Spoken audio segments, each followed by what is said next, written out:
Welcome to another episode of DilSe Stories. We once again have a very special guest. Today we have Annada Menon, an artist. So, welcome to DilSe Stories. Hi, hello to the audience. uh, Would you I mind introducing yourself to our audience, please? I'm actually I'm an illustrator. I have illustrated for comic books, children's book illustrations. This is illustrations for publications for like Penguin Random House and also uh, publications like school books and stuff like that. And I've even illustrated for Tinkle, etc. I come from a background in painting. I was specialized in painting. Then I had a career, a 3 year stint as a UI designer for Wipro and Zensar. And I have left that world behind, and I'm a full time core freelance illustrator. So yeah, that's mostly me. Awesome. And I'm Dr. Parag Bharadwaj. So, yeah, Tinkle, that's amazing. I think if you make it to Tinkle, then there's nothing else to achieve. Left to achieve. Uh, Yeah, sort of. I don't know about how things are now, but when I was a kid, that was the most popular comic, I think. True. Um, and it was very well done because, I think it had stories, and then it also, in the in between stories, it imparted knowledge. I think it was very smartly done. Yeah. Yes, So that's it's what I great. It's great. What an honor to have you here. So tell us about your interest in art. When did it actually start? So, actually, I was always interested in school. I was sort of it's like it was obviously like I think every kid, like when they're sort of when they're in school or something, they're like juggling between a lot of like careers, and I really wanted to be a vet, and one was an artist, but I think I lacked a few brain cells to become a vet. So I was like, let's go for art. So so I was like, let's so that I've been like interested for from very young age, maybe 10 or 10. So I was like constantly in competitions and everything. So the interest started from there. But I didn't know that I wanted to take illustration. I actually wanted to be a traditional artist. I never wanted to get onto the digital medium because I had seen like other digital artists and my brother. I didn't want to like sit like at a desk and be working digitally. So I really wanted to paint. I wanted to paint murals and everything.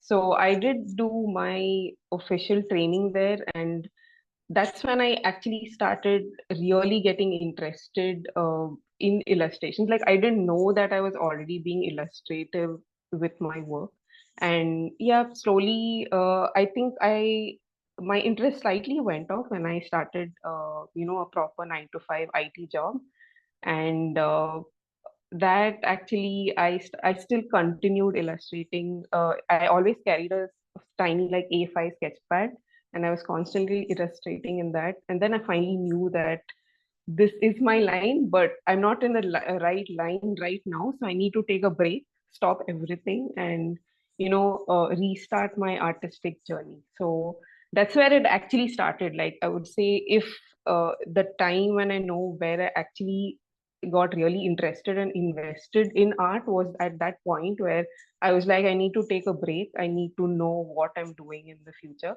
And then I started my journey all over again. So let's say by the age of like 24, 25 is when I really started paying attention to that and actually taking interest with art. So yes. I actually thought you were 21. I'm 32 now. All right. So are you one of those people where, if we were to go back and look at your notebooks from school, probably on the last page you have a lot of sketches and drawings? Yeah, I mean, I don't have them obviously now, but yes, totally. Even my question papers uh, completely were like filled up with these drawings and doodles.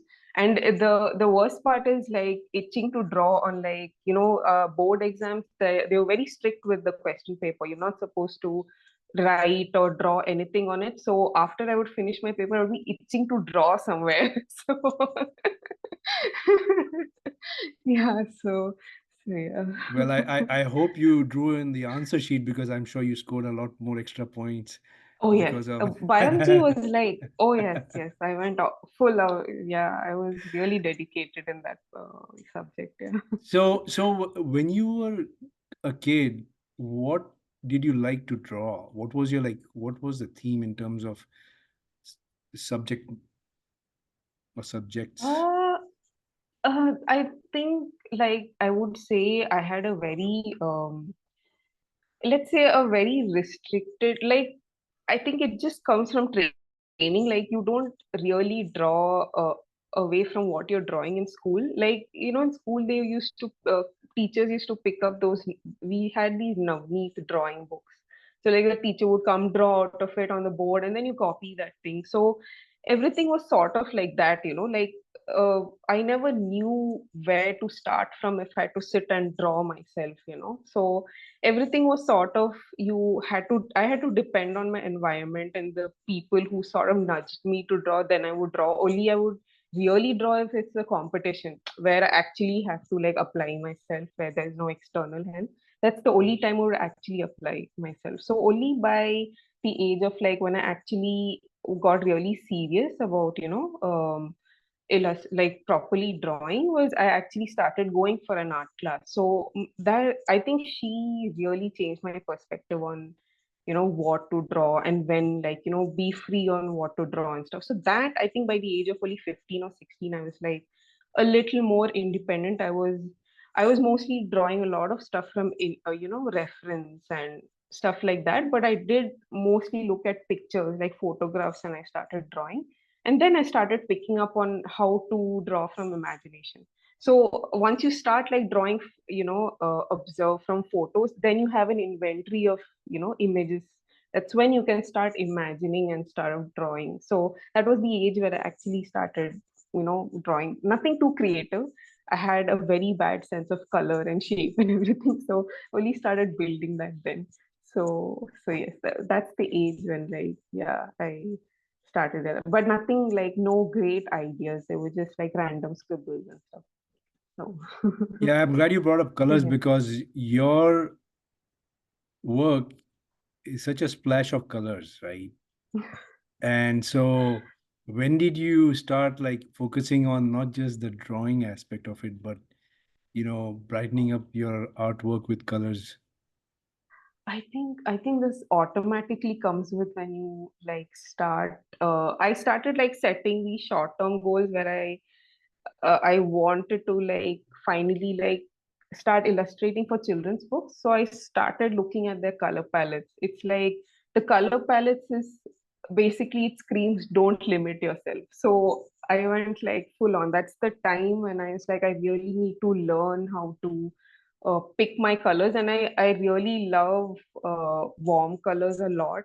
And it's like I needed to learn how I can bring those out. So it was basically in that situation where I had to like really teach myself how to, because if you see my illustrations from, I had this period where I would actually draw a little like darker themes, like so they so I actually, like, I did have that phase where I did do like very darker themes and everything.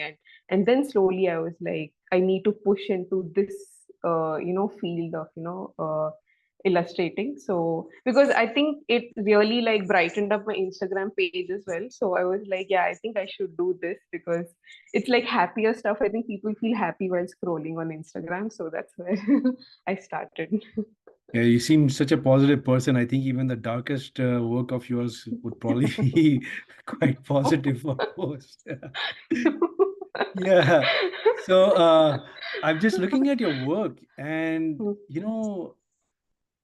it's a joy, right? There's one picture of you holding your work and just that smile on your face. So it seems to give you a lot of satisfaction, right? I mean, this is what you really love. doing. Yes, And for sure. it's Especially very, seeing my work on print actually gives a lot of joy. So that was.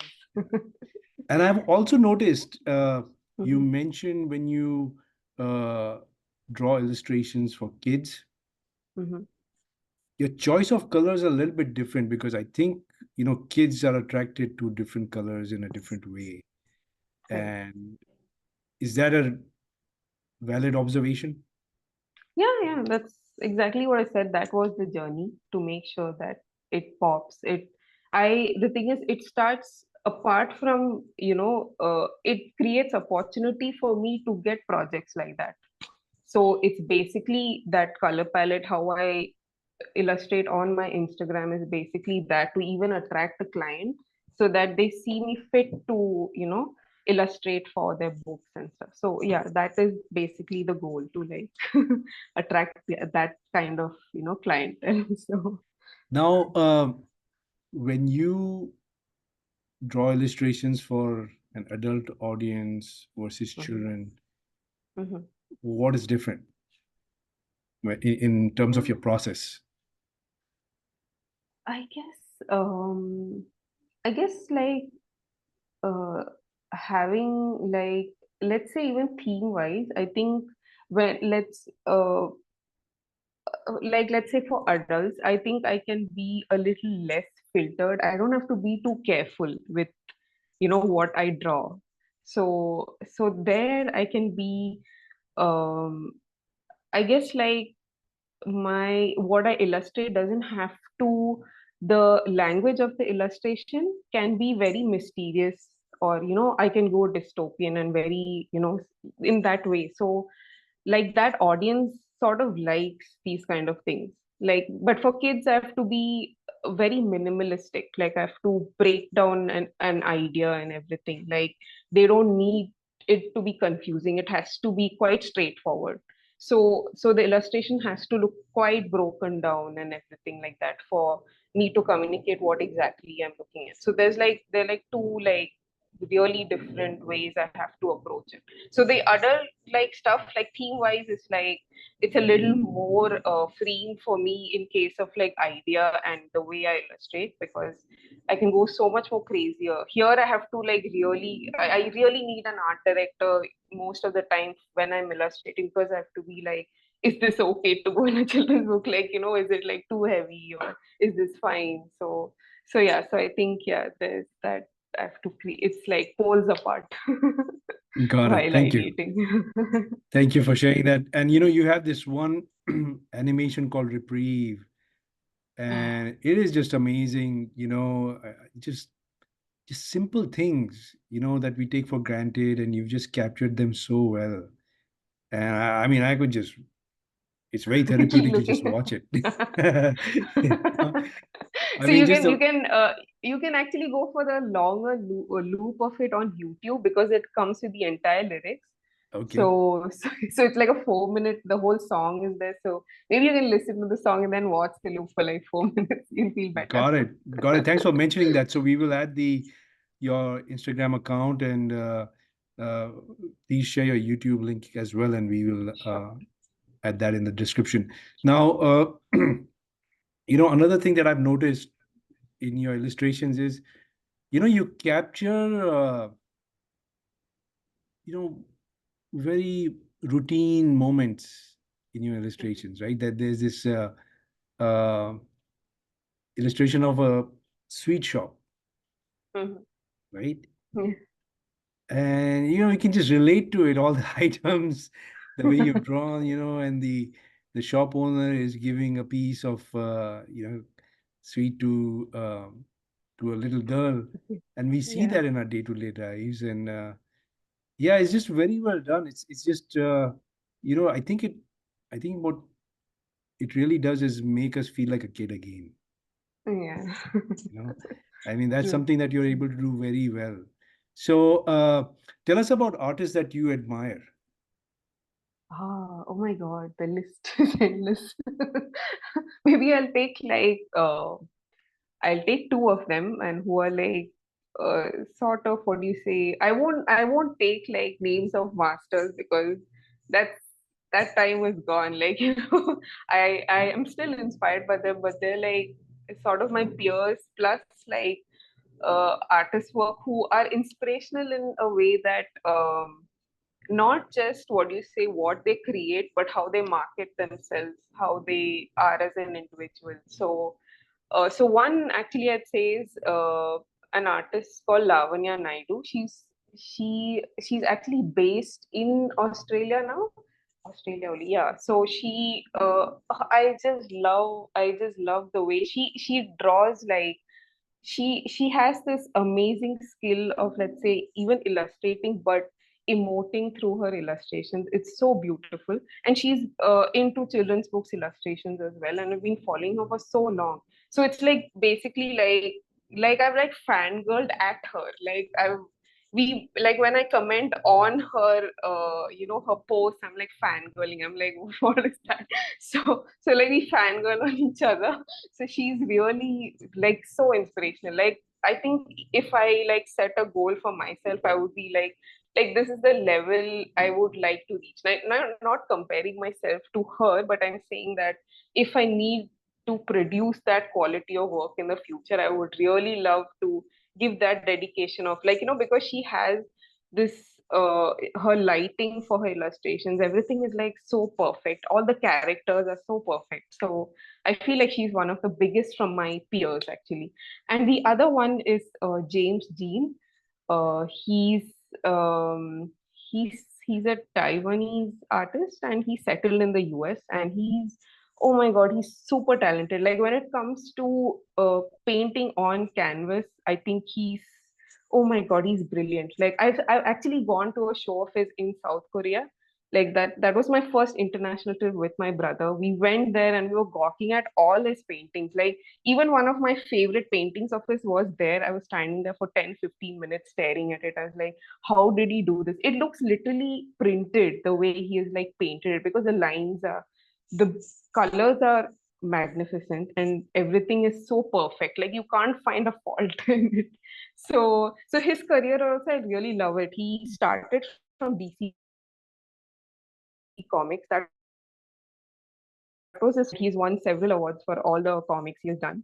And he experiments with various mediums also. So he's experimented, like he sort of I think the way he sort of creates jobs for like multiple other, like, studios, because he does work on glass and like all these other mediums, but he outsources them to other studios to create his work. He has an idea and then they recreate it for him in that medium. So I think that is amazing about him, and the scale of his work. I've been drawing like this, like, these are like everything digital is in that space. He's gone beyond that space. So that's what really fascinates me about him. So yeah, do check out both the artists too. Well, for the sake of this So, interview, we find your works most fascinating. thank you. Now, you mentioned your brother. Um, i- is he an artist as well? Oh, he's on another scale. He's actually a colorist, a comic colorist for Marvel. Oh, very So nice. he does like 3D for his personal work. He works on a lot of 3D, modeling, and so his work is amazing. Like both of us are very poles apart in the way his is like the comic style. Everything is so different. Like mine is cutesy. His is like, all the Captain America with, all the fighting and all So, is he your older so brother or younger brother? older. He's 5 years And elder to me. do you think he has something to do with you becoming an artist? Uh, Not much. Actually, it was he has been, I think once you grow up, we sort of come to terms with our siblings, that maturity comes where you were like, you don't, I think when you're younger, we're like, I can't stand you. So I think he has been really like someone I can talk about art to and everything right now as an adult. Obviously, when I was younger, when I was in school, he was studying in the same school, so I was waiting for him to leave school so that teachers would stop comparing, him to me, saying that, he's like he's so hardworking and what's up with you sort of. So I'm like, please leave school. So now like we have like come to terms with that we are in the art field, but we are two different people, and we really respect our space. We know where we come from. So even like he still would show me his work. Like if he like does a cover for one of the comics, he'll be like, should I send this option or this option? So it's like we discuss these things. And so so yeah, so he's influenced me much later. So like now when like I talk about him, like I really actually share his work on Instagram because I'm really amazed at like how much he has, how far he has come. Because like I've never seen someone be so like dedicated, like he probably by the age of 5 he was like, I want to like draw Superman or Batman when I grow up. He literally said that, and he's doing exactly like, not that comic, I mean brand, but he's there. So I'm like, that dedication is something I really like. So yeah, in a way he inspired me much later, but not in my childhood. All right. And so do you come from a family of artists? Uh, let's say we are creative people, like, but yeah, I think everyone is just creative in their own way. Like, my mom has this, she is good with, like my grandmom and everyone, they were good like with, stitching or, craft based things. So they were very good with all that. We don't consider that as being the main artistic thing, but I feel like they had all that, so that, or and artistically even great cooks. So so that entire, I feel like that's where some of it has come, where we, I think even if they have not passed on that aspect of, artistic part of it, but they have given us those examples to like, observe, for me to like draw or include in my thing, and sort of like accept it as why I'm a little artistic. So Got it. yeah. Now, I'm going to switch gears a little bit. Do you Yeah. have any dream project? Oh, damn. That is, I think, ultimate is like writing and illustrating my own book. I think personal projects are something which I feel have become a dream project now. So like professional, like client base is like, I do have a few things I'm thinking about, maybe a Google Doodle someday. Google, if you watch this.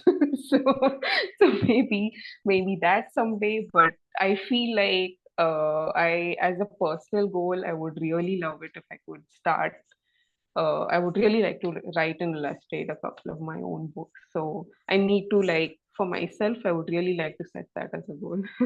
And what would those books be about?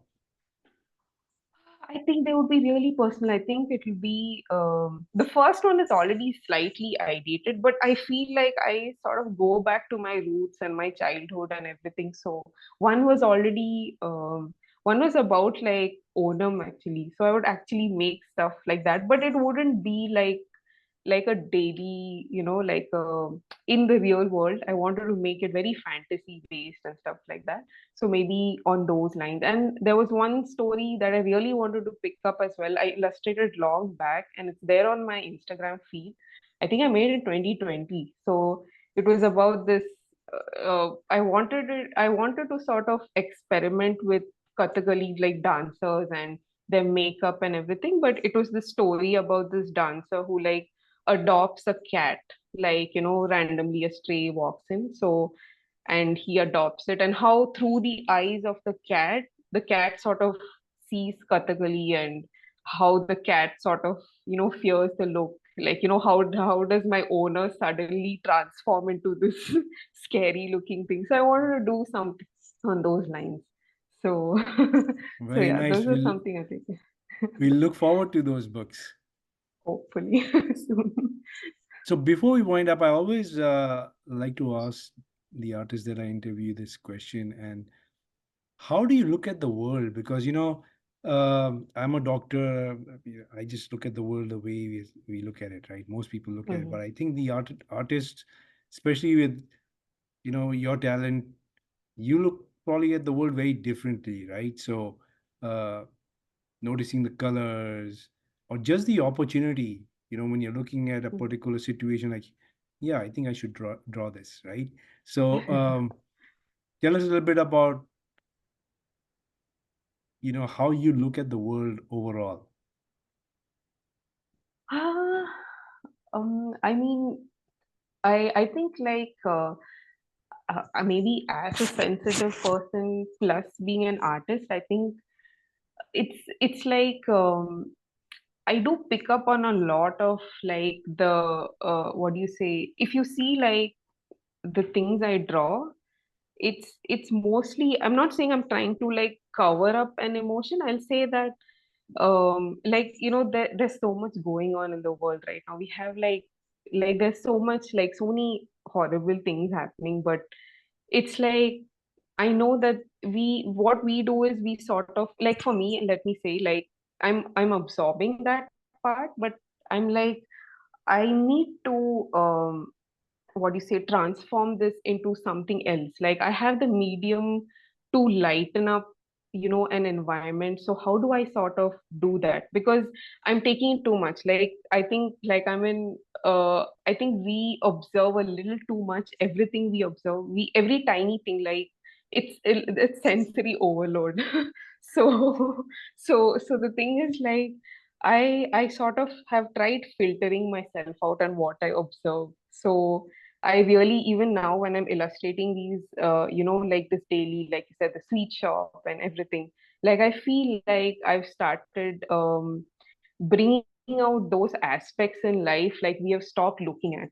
Okay, so we've stopped enjoying these things because these are the little things, like we've really stopped enjoying. We are looking at bigger problems, and we need bigger happiness, like randomly, like this is what I see people discussing. I got this car and they're like happy about that. I'm like, that's great, but what about the small stuff? Like did you like sit with yourself, drink some tea in front of a book? Did you read a book, or did you just sit in the balcony, like enjoy the rain? So for me as an artist, I think these things have become so important in daily life. So I feel I've started like observing and found I've been finding it very important to capture that. So so that's the thing. Like I've really like I've started looking at the world like that. I've started filtering it out. I've stopped looking at these heavier things. I do look at them. I look at the problems that are there, but I make sure that at least I'm accepting my life, the the little happiness I have. I'm sort of holding on to that, and I'm sort of illustrating and being in that space. So yeah, that is what I'm. Oh, this turned into a therapy session. No, no, no, this is very well put, because I was saying that not only Yeah. do you hold on to it, you also actually Hmm. share it with the audience when you share it on your social media outlets. Yes. So thank you for doing that. And Yeah. just one last question, just sort of like extension of the previous one. So what makes you think of capturing a moment? Because a day is a series of moments, right? So what makes Mm. you, hey, this is what I'm going to draw today? Ah, I feel so whenever I actually draw, like people ask me whenever, like this is a very common question, like especially by laymen, like when they're trying to learn art or something, they're like, how do you come up with these ideas and something? I'm like, I don't come up with it, I just start drawing, and then the emotion comes, and then I sort of continue drawing it. So every illustration for me, I really don't sit and really think about what I'm going to draw. I'm like, this is the mood today. This is what, I start scribbling. I'm like, okay, this is taking form. Let me see where this goes. So I feel I've been very spontaneous in that way. So even this little day-to-day life, this I'm really sort of giving it some thought. So but the composition and everything is not really prefixed in my head. I like draw, I'm like, this is what I need to do. So I just start scribbling it and I'm like, yeah, this is like working out. Let me continue. So I feel it's like a process. I really don't plan out all these things. So it's like it's an emotion. I really draw out of emotion. Like that's how I feel it comes out. so so however it's uh like like a lot of people, say, like, who are beginners, they're like, I have it in my head but I'm not able to put it on paper. I said that's how it begins. You can't do it. You just have to start scribbling it out, and then slowly is when you start building it. So you won't know your capabilities till you start doing illustrating it. So just by making sure, like, I do these tiny tasks of just putting stuff on paper, then things start getting easier to like draw. So this current theme that I'm doing is easier for me to do now because i just I just start emoting and drawing. I'm like, okay, today I'm thinking of sweets. Okay, let's see where this goes. So that's it. I think that's how I feel I illustrate. So Yeah, it looks like you let your heart guide your hands. yes. Very nice. What an amazing conversation and what an amazing guest. Thank you so much for sharing your time with us today. And we look forward to having you back and sharing more of your works. And would love to learn about all the additional exciting things that you're going to be doing in your future. Thank you so Thank much. I'm so glad I was here. Thank you for inviting me. thank you. Namaskar. Thank you so much.